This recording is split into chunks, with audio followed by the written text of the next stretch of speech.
we weren't really sure what to expect today. Game 3 yesterday looked like a typical Game 3 in a 3-game series. A lot of runs, trying to get through it. But rarely do you play a 4-game series. And if you factor in you started at 6:30 on Friday, ended up a little after 4 o'clock today, you just played 4 games, 36 innings of baseball in a 44-hour window. I mean, you really a little less than 44 hours, so less than 2 days you packed in 4 games. And it looked like 2 teams that were kind of fatigued today, just trying to get through it, and that's the key. Get your head down, make the routine plays you talk about, and just try to grind through it. Yeah, and, we didn't handle a couple balls early.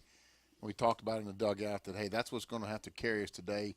Offensively, we had a tough time against Brooks. He pitched very effectively. He threw fastballs for strikes and then had us out front of the changeup, and it's just hard to commit to the backside of the field. We were a little bit sluggish in the batter's box and a little bit pull oriented, but we grinded through and leaned on our pitching, which we have some depth there, and I'm proud of our guys. A 4-game set over anybody is difficult to do. Yeah, you're 10 games over 500. You got some momentum now. We talked about the other day on the pregame show. You've won the games. If you look at the schedule, you're supposed to win now. You've got momentum. You've set a foundation. But really, the meat potatoes about to start up. You've got the non-conference series with Arkansas. You start up conference play. You're going to battle some of your big non-conference opponents. And now it's here where you start plugging away in the middle part of the season. You're now, surprisingly enough, a third of the way into the season. Yeah, and the intensity is getting ready to pick up with how fast the game's going to be played, and the one thing playing Alcorn does, it gets you ready to handle some very good runners. Yeah. And I thought our pitchers and catchers did a great job of that this weekend. But now the game's going to speed up from the standpoint of the crowds you're going to play in front of, the travels involved, different stadiums.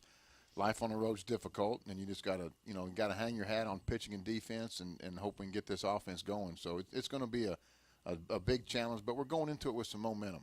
I expect a standing room only crowd at Little Rock like we had in 2011 over there at the AA ballpark Tuesday night. Oddly enough, it's been over a month. It's been a month and 2 days since we played that game at Central Arkansas. So we've been at home for a month and 2 days. So back on the road for the first time in a while. Back on the road, and that was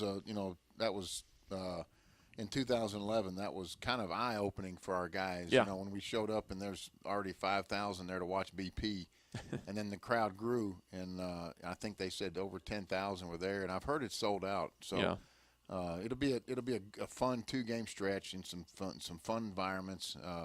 We're going to run a senior, very experienced senior, Alex Gunn, out there. 2 years ago, I think that was Eric's first start. Yeah. Or 3 years ago, whenever it was. 4 years ago now, actually, but I think Alex he'll relish the moment and he'll do everything he can to keep us in that thing and give our offense a chance to get going. This is because of the proximity and where we are located. We have opportunities to play these type of midweek games, which help build RPI and get you ready for very difficult conference weekends. All right, well, Coach, a long weekend. We'll let you go ahead and get out of here, and we will talk to you Tuesday night over in Little Rock. Thanks, Jeff.